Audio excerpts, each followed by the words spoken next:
머리채가 잡혔습니다. 발이 땅을 긁었고 무릎이 돌바닥에 쓸렸으며 해진 치맛자락이 흙먼지를 뒤집었었지요. 그녀는 끌려가면서도 오랑캐말로 끝까지 쏘아붙였어요. 목소리는 갈라졌으나 또렷했고 죽기 살기의 기세가 실려 있었지요. 바로 그때였습니다. 장터 한쪽에서 낮고 무심한 목소리가 떨어졌어요. 얼마요? 가은의 눈이 그쪽으로 돌아갔습니다. 삿갓 아래로 서늘한 눈빛을 한 사내였어요. 조선 사람이었지요. 오랑캐말 대신 조선말로 있는 힘껏 쏟아냈어요. 저는 조선말도 잘하고 아이도 잘 돌보고 빨래도 잘해요. 저를 사주세요. 그 말이 장터 한복판에 떨어졌습니다. 살아남기 위해 혀부터 바꾸어야 했던 여인이 조선 사람 앞에서 처음으로 조선말을 꺼낸 순간이었지요. 구독과 좋아요 꾹꾹 감사합니다. 오늘의 이야기 시작합니다. 먼 옛날 병자호란이 핥히고 간 땅 위에 세상은 다시 돌아가는 듯 보였으나 실상은 그렇지 않았습니다. 압록강 물길 가까운 곳에 강고라 불리는 장터가 있었죠. 겉으로는 소금과 말과 배를 사고 파는 시전처럼 보였으나 속으로는 사람까지 감 매겨내다 파는 검은 장이었습니다. 말장수와 약초꾼, 통역꾼과 밀무역상이 뒤섞여 드나들었고 창고마다 낮엔 짐승을 밤엔 사람을 묶는다는 소문이 파리처럼 들끓었죠. 그날도 강고는 시끄러웠습니다. 장터 뒤편 노비시장 쪽에서 거친 소리가 터져 나왔죠. 장정 둘이 여인 하나의 머리채를 틀어쥐고 울타리 쪽으로 질질 끌어가고 있었습니다. 여인의 발이 땅을 긁었고 해진 치맛자락이 흙먼지를 쓸었으며 손목엔 포승에 쓸린 자국이 보란듯이 남아있었죠. 그런데 이상한 일이었습니다. 끌려가면서도 그 여인은 울지 않았어요. 오히려 숨을 헐떡이면서 오랑캐말로 끝까지 쏘아붙였습니다. 목소리는 갈라졌으나 또렷했고 말 한마디 한마디에 죽기 살기의 기세가 실려 있었죠. 자신은 말을 잘 알아듣고 바느질도 하고 아이도 돌볼 줄 알며 장터의 흥정도 거둘 수 있으니 쓸모가 있다는 내용이었습니다. 값을 올려서라도 살아남겠다는 자기 목숨을 자기 손으로 흥정하는 소리였어요. 장터 사람들은 잠깐 고개를 돌렸다가 이내 제 갈 길을 갔습니다. 가엾다 여기는 자도 없지 않았겠지요. 허나 강고 같은 곳에서 남의 비명이 제 밥그릇보다 앞선 적은 없었어요. 혀를 차는 것과 손을 내미는 것은 전혀 다른 일이었으니까요. 주막구석에 앉아 그 장면을 보고 있던 사내가 있었습니다. 삿갓 아래로 드러난 눈빛이 지나치게 서늘했고 허리춤엔 오래 써다른 칼집이 비스듬히 걸려 있었죠. 옷은 남루하였으되 걸음은 기이하게 가벼웠고 앉아있는 내내 문과 창과 사람들의 손놀림만 훑는 눈이 짐승의 눈 같았습니다. 그 사내가 바로 무열이었어요. 무열은 가은의 오랑캐 말을 빠짐없이 알아들었습니다. 눈길은 처음에 잠깐 그 여인 위에 머물렀다가 거두어졌죠. 절해야겠지. 죽지 않으려면 먼저 쓸모를 증명해야겠지. 그런 체념이 눈빛에 깔려 있었습니다. 허나 그 오랑캐 말이 너무 능숙했어요. 그 능숙함이 도리어 귀를 긁었지요. 조선 여인이 살아남기 위해 혀부터 바꾸어야 했던 세월의 두께가 그 말 속에 고스란히 눌려 있었기 때문이었습니다. 무열은 자리에서 일어섰습니다. 그 여인은 가은이었어요. 나이는 20 남짓, 볕과 바람에 얼굴이 메마르고 윤기가 거의 없었으나 눈빛만은 이상하게 죽지 않았습니다. 보통 그런 처지의 사람은 눈이 먼저 꺾이는데 가은은 안으로 바짝 말랐을지언정 꺾이지는 않았죠. 그 눈빛이 무열을 한 번 더 보게 만들었습니다. 끌려가는 가은 앞을 막아선 자가 있었습니다. 흑칠도 맹사복이었지요. 맹사복은 강고에서 제법 이름이 알려진 자였습니다. 흑칠도라는 벼로가 붙은 데는 까닭이 있었죠. 7자루 칼을 거느린다 하여 흑칠도라 불렸다는 말도 있었고, 칼질 한 번에 7군데 상처를 낸다 하여 그런 별명이 붙었다는 말도 있었습니다. 어느 쪽이든 곱게 붙은 이름은 아니었어요. 그 이름값이 허풍만은 아니었죠. 칼을 쥔 품이 달랐고 몸을 쓰는 방식이 오래 단련된 자의 것이었습니다. 칼끝이 낮게 깔렸고 발이 먼저 땅을 읽었으며 치고 들어오는 각도가 매번 조금씩 달랐지요. 상대가 익숙해질 틈을 주지 않는 칼이었습니다. 강고에서 흑칠도 맹사복에 칼을 당해낸 자가 드물다는 소문도 그냥 나온 말이 아니었어요. 말장수, 인신매매꾼, 밀무역상, 객주 밑에 칼잡이들을 한데 묶어 쥔 자였고 강고에선 사람 목숨값조차 그의 손에서 오르내렸죠. 그날 맹사복은 가언을 북쪽 상단으로 더 비싸게 넘길 작정이었습니다. 말이 통하고 눈치가 빠른 조선 여인은 변방에서 값이 더 나갔으니까요. 남의 지옥이 누군가에겐 돈이 되는 법이었습니다. 허나 무열의 눈에 걸린 것은 따로 있었어요. 맹사복이 사람들을 부리는 방식이었지요. 칼잡이들을 쓰되 자기 손은 쉬이 더럽히지 않았고 값을 정하되 그 값을 올리고 내리는 눈치를 어딘가 위쪽을 살피며 보았습니다. 저자는 칼잡이 대 칼잡이만은 아니구나. 무열은 속으로 생각했죠. 무열은 먼저 말을 꺼냈습니다. 값을 치르겠소. 얼마요? 돈으로 끝낼 수 있으면 그 편이 나았어요. 칼을 쓰면 반드시 소문이 나는 법이었으니까요. 허나 흑칠도 맹사복은 웃었습니다. 낯선 칼잡이가 자기 앞에서 값을 흥정할 배짱이 있는 줄은 몰랐겠지요. 그는 오히려 사람들 앞에서 가언의 팔을 더 세게 잡아끌며 무열을 향해 비웃었습니다. 조선 계집 하나의 마음이 동했느냐고요. 무열의 얼굴은 조금도 일그러지지 않았어요. 바로 그때였습니다. 끌려가던 가은이 무열의 눈빛에서 무언가를 읽었는지 갑자기 몸을 틀어 무열 곁으로 바짝 달라붙었습니다. 그러고는 조선말로 숨 넘어가듯 쏟아냈지요. 저 바느질도 하고 말귀도 알아듣고 아이도 돌볼 줄 압니다. 저를 사주십시오. 오랑캐 말로 버티던 입에서 처음으로 조선말이 터져나온 순간이었어요. 무열의 눈빛이 그 순간 흔들렸습니다. 살아남기 위해 혀부터 바꾸어야 했던 여인이 조선 사람 앞에서 비로소 조선말을 꺼낸 것이었죠. 그 말이 칼보다 더 깊이 무열의 어딘가를 찔렀습니다. 흑칠도 맹사복은 그 꼴을 보고 다시 한번 비웃었어요. 그러고는 말없이 눈짓 하나를 옆으로 던졌죠. 칼이 날아왔습니다. 무열의 칼은 그보다 빨랐어요. 보는 눈이 따라가지 못할 만큼 짧고 정확했지요. 맨 앞에 칼잡이는 칼을 뽑다가 손목 힘이 풀렸고 둘째는 한 걸음 내딛다 무릎이 꺾였으며 셋째는 무엇에 맞았는지조차 모른 채 나자빠졌습니다. 화려한 검광도 하늘을 나는 몸놀림도 없었어요. 그저 가장 짧은 길로 사람의 움직임을 끊어냈을 뿐이었지요. 칼솜씨가 화려한 자는 구경꾼을 만들지만 칼솜씨가 정확한 자는 목격자만 남기는 법이었습니다.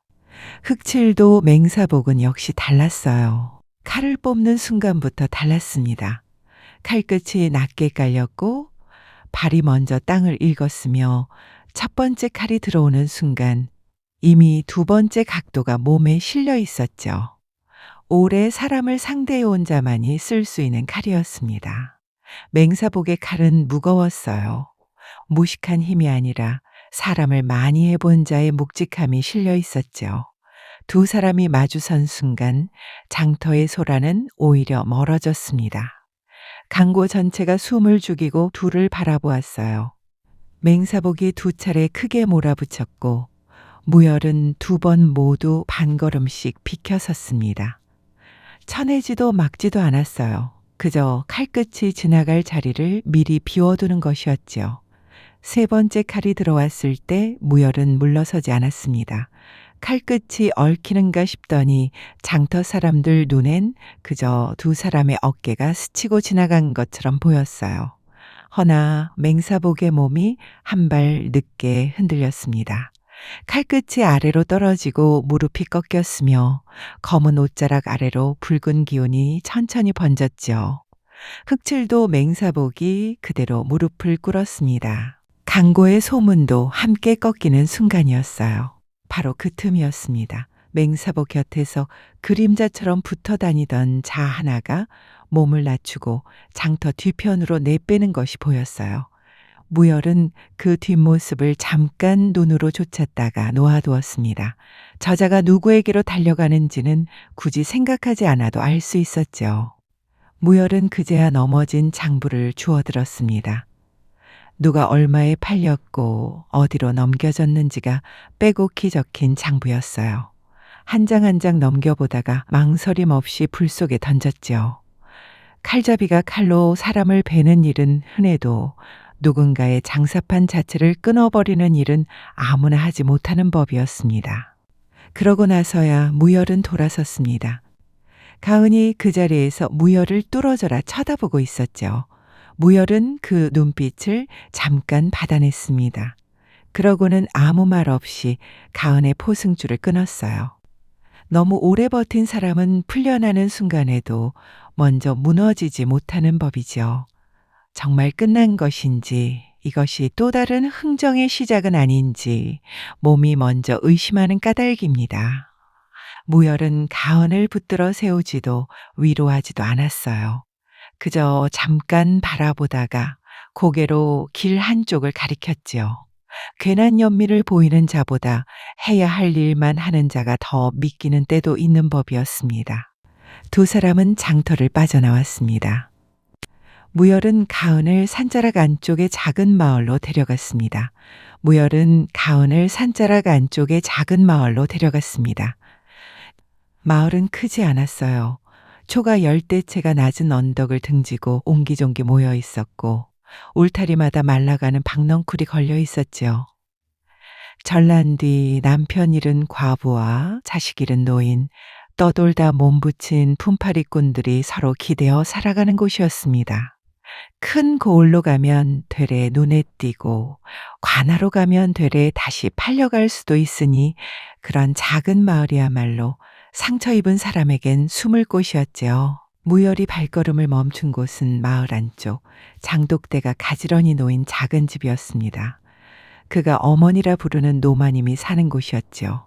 무열이 짧게 안부를 건네는 사이 노마님은 말없이 가은을 훑어보았습니다. 그러고는 아무것도 묻지 않았어요. 그저 안으로 들어오라고 손짓했을 뿐이었죠. 처음 며칠 동안 가은은 제대로 잠들지 못했습니다. 문이 닫히는 소리만 나도 몸이 움찔했고 누가 뒤에서 인기척만 내도 어깨가 굳었어요. 잠결에 오랑캐 말로 잘못을 비는 소리가 새어나오기도 했죠. 공포가 몸에 밴 자리에서 튀어나오는 말이었습니다. 노마님은 그런 가은을 다그치지 않았어요. 아침이면 뜨거운 죽 한 그릇을 조용히 내밀었고 밤이면 얇은 이불 하나를 더 얹어주었죠. 물어보는 것도 가르치려 들은 것도 없었습니다. 그저 곁에 있어주는 것이었어요. 마을의 늙은 할미도 다르지 않았습니다. 지나치다 잠깐 들여다보고는 별말 없이 군불 하나 더 떼어주고 갔죠. 어느 집 안악은 쓰다 남은 빗 하나를 쥐어주고 돌아섰습니다. 받으라고 강요하는 것도 고맙다는 말을 바라는 것도 아니었어요. 가은은 그 마음들을 처음엔 받아들이지 못했습니다. 너무 오래 버틴 사람은 누군가의 호의 앞에서도 먼저 의심하는 법이지요. 이것이 또 다른 흥정의 시작은 아닌지, 친절 뒤에 값을 치러야 하는 것은 아닌지 몸이 먼저 긴장했습니다. 허나 사람은 또 사람 곁에서 조금씩 풀리는 법이었어요. 아무것도 바라지 않는 손길이 하루 이틀 쌓이자 가은의 어깨가 조금씩 내려앉기 시작했습니다. 무열은 그 모습을 며칠 말없이 지켜보았습니다. 떠나기 전날 저녁이었어요. 무열은 마을 어귀 낮은 돌담에 기대어 먼 산자락을 바라보고 있었죠. 저물녘 노을이 한등성이를 붉게 물들이고 있었습니다. 그때 가은이 조용히 다가와 그 곁에 앉았어요. 말없이 같은 곳을 바라보다가 가은이 먼저 입을 열었죠. 왜 저를 구하셨습니까? 무열은 한동안 대답하지 않았습니다. 먼 산을 바라보는 눈빛이 잠시 흔들렸다가 다시 가라앉았죠. 그러고는 천천히 입을 열었습니다. 아버지는 장수였다고 했어요. 전장에서 승리하고 돌아오던 날, 무열은 아버지 곁에서 말을 달렸다고 했죠. 승전의 기세가 등 뒤에 실려 있었으나 고향 마을이 가까워질수록 뭔가 이상했다고 합니다. 연기 냄새가 먼저 코를 찔렀고 마을 어귀에 다다랐을 때 눈앞에 펼쳐진 것은 쑥대밭이었죠. 불탄 집터와 흩어진 살림들, 그리고 텅 빈 골목이었습니다. 어머니는 담벼락 아래 쪼그리고 앉아 있었어요. 이미 말문이 닫혀 있었죠. 마을 사람들이 전하는 말에 따르면 누이 소연이 끌려가는 것을 두 눈으로 똑바로 보았다고 했습니다. 막으려고 달려들었다가 오랑캐가 휘두른 칼에 그 자리에서 혼절했고 깨어나서는 이미 딴 사람이 되어 있었다고 하더군요. 아버지는 사흘을 머물렀다고 했어요. 딸들을 잃은 마을 장병들을 모아 팔려간 이들을 찾으러 떠나겠다고 했죠. 곧 돌아올 테니 어머니를 잘 돌보라는 말을 남기고 떠났습니다. 무열은 그 말을 믿었어요. 아버지는 늘 한 말은 지키는 사람이었으니까요. 허나 2해가 지나도록 소식이 없었습니다.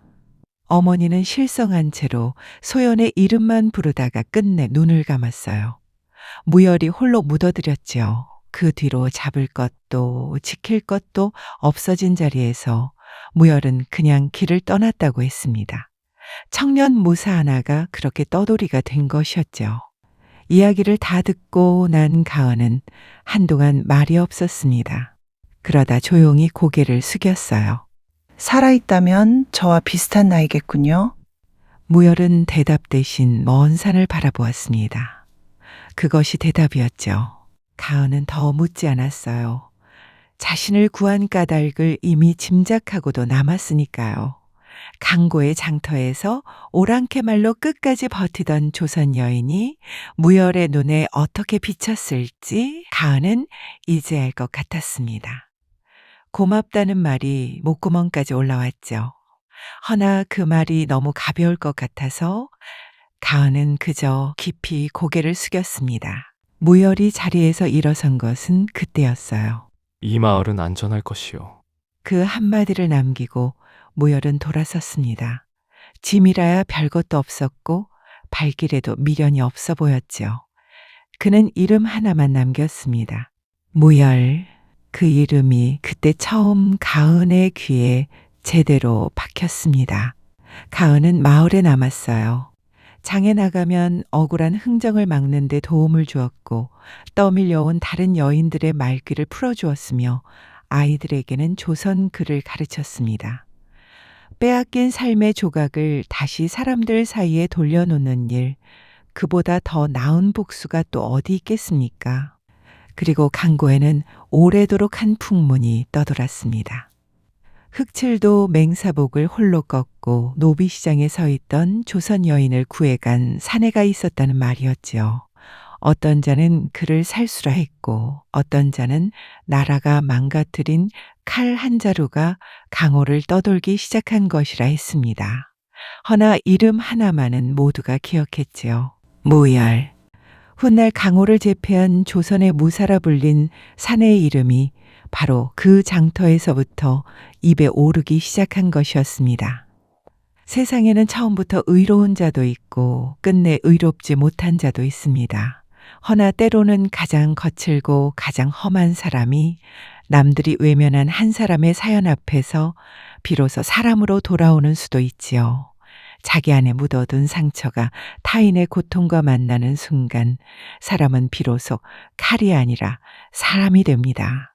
무열이 그러한 첫걸음을 내디딘 날이 바로 그날이었습니다. 다음 영상을 빠르게 만나보시려면 좋아요와 구독을 눌러주세요. 그럼 더 재미있는 영상으로 찾아뵙겠습니다. 모두 행복한 하루 보내세요.